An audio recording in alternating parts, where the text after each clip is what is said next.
Hey, Frugal Travelista here. So I'm in Durban. And Durban is great so far. It's tropical-ish. It kind of reminds me of California, actually. It's like lots of greenery. It's super warm. It's got water. People live on the beach or next to the beach. There's surfing, surf culture.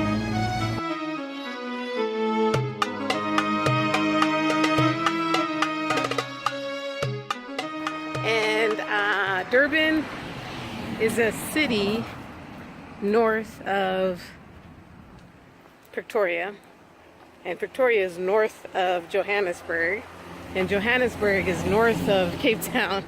And actually, Durban's in a different state, a different province. They have provinces here. There are 9 of them, and the province that Durban's located in is called KwaZulu. KwaZulu. I'm mispronouncing it, but I'm close. KwaZulu Natal.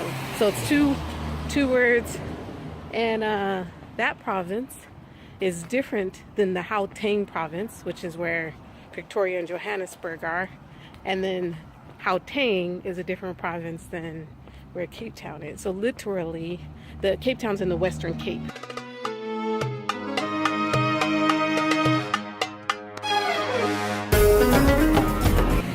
And another really interesting fact about Durban is that it has the largest Indian population in the world outside of India. Really. The most Indians in the world outside of India live here in Durban, South Africa. Didn't know that, did ya? Helpful fact number 1. Oh, the other thing you should know is that not only are there a lot of Indian people, of course there's Indian food. Some of the most famous food here in Durban is actually curry based. There's one called bunny chow that I'm going to try.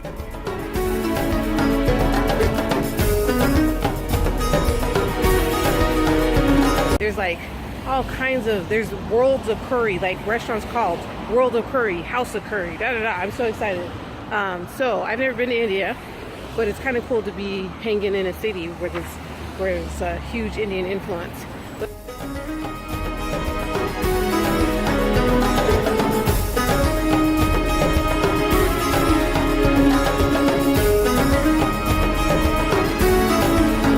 So you're gonna have to just pardon this puffy eye. If you saw my bee sting video, you know this is a residual of a bee sting.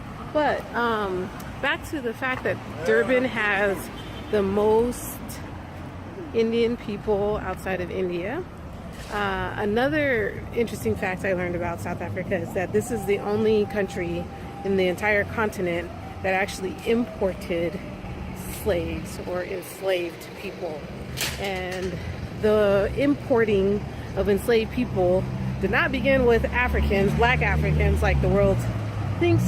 It began with there were lots of kinds of slaves in the world, but the point is that the Boers, the Afrikaners, those people, the Dutch, those who are essentially responsible for apartheid, brought with them, when they came to South Africa, they brought with them enslaved Indian people from India and enslaved Malaysians. And so those were the first 2 groups of people that they were enslaving on this land. And because of that Asian slave trade, there is a huge number of Asian people here that came initially during that kind of influx. And then of course afterwards, you know, and even before. Let's not start the history of the people with enslavement. I know that. But I'm just saying that did create a huge influx of Indian people here in Durban and in South Africa. And also another thing to know, under the apartheid system, Indians were actually the second highest race of people under white people. And so the ranking was white folk as like the top, Indians immediately after, and then colored, and then Indian as in native, as in indigenous.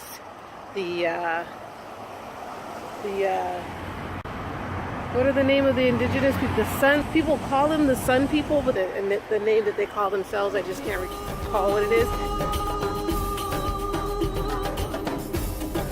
But the Sun people were second to the bottom, and then on the bottom were the black folks in Africa. How are you gonna put the indigenous people of a land at the very bottom of a hierarchy you just created because you wanted to be a jerk? So anyway, that's how that works. And so that's a little bit of history. Of course, it's not the full story. If you want to learn more, read a book. I'll be reading a book. I'm just getting the tip of the iceberg here, and I'm sharing what little bit I know with you. But I think it's definitely worth learning more about because it's an interesting history. And so, and it shapes the present that we all share.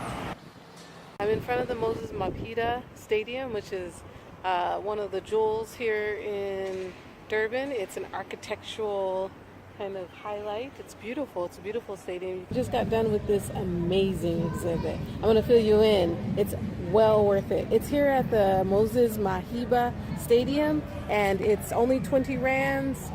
Pay the 20 rands and give another 30 as a donation. It's well worth it. It's good history. You meet the curator of the exhibit. It's stuff that you wouldn't know unless you went in, and you get like personalized attention. Awesome. Awesome, awesome, awesome.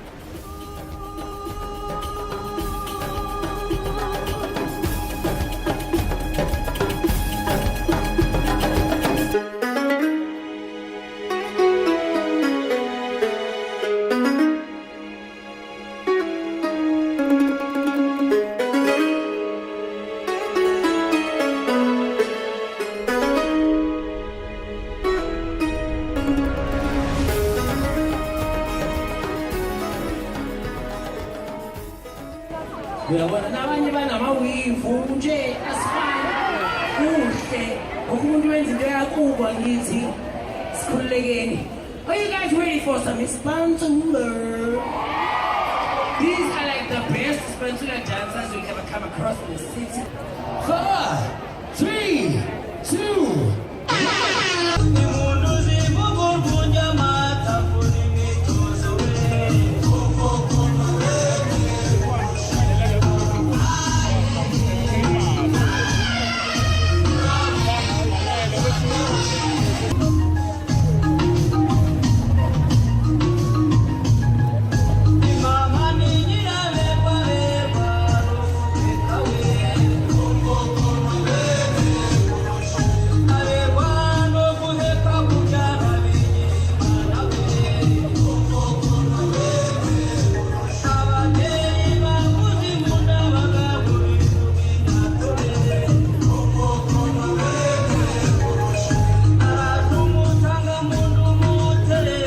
1.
Another thing about Durban that reminds me of California, of San Francisco in particular, are the hills.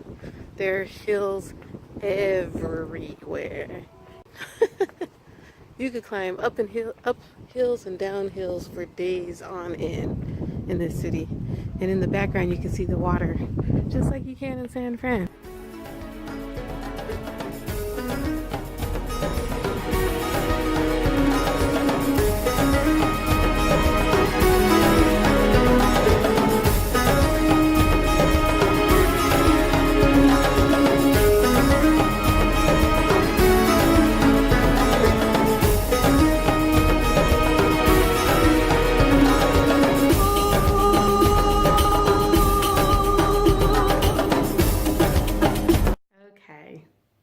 Frugal Travelista here.